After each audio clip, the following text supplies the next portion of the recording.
Right, hive number 2. This has got a lot of bees in it. So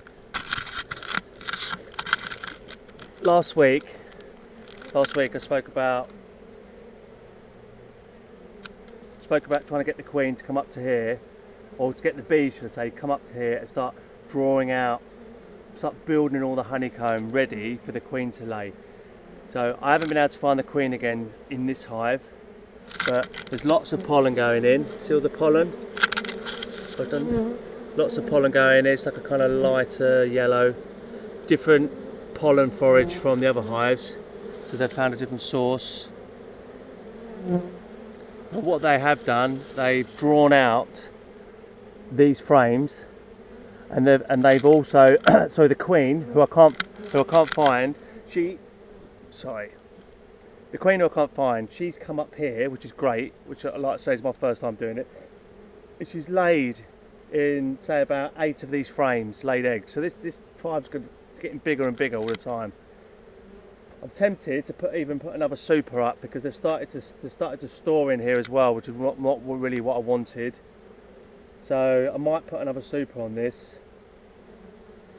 because they're storing honey in the super on the box up here, but I'm tempted to put another one up. Whether it's too much for them to do, too much work. There's a lot of bees flying. Look at that view, it's beautiful, isn't it? So there's lots of bees flying. The last week in this one here as well, I cut a chunk of brace comb off. It was about this deep, the full length, and I gave it to my chickens. So that now has already been rebuilt. They've already made a whole replacement of it, and she's also laid eggs in it. So that they're fresh new eggs. So I'm happy with that. That means I know she's in there. So there's lots of forage. You need to make sure when you're beekeeping, you keep an eye on the water source. I've got a bucket, like a tray over there full of water. I've replenished it today. All that water's gone.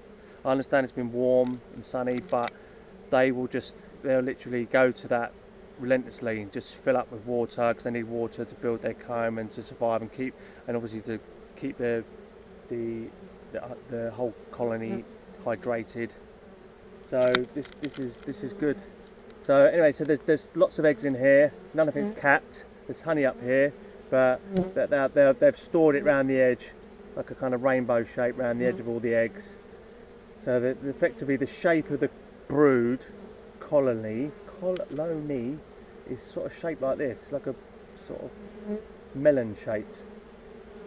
So it's kind of in the centre. There are eggs and brood here, but they've effectively they create this kind of shape now. So before the shape was there, so now because I've given her room to lay, and they've drawn all this out, they've spread the shape of the colony. So the eggs are in this kind of shape. If I could do a cross section, you'll see there's lots of fresh eggs in this shape, and then they're older around and then that's surrounded by all the pollen, different coloured pollens, and then that's then in turn surrounded by the honey stores, which is what they eat, their immediate source of food, and all the surplus is stored up here. So this is a good one as well. Happy with this.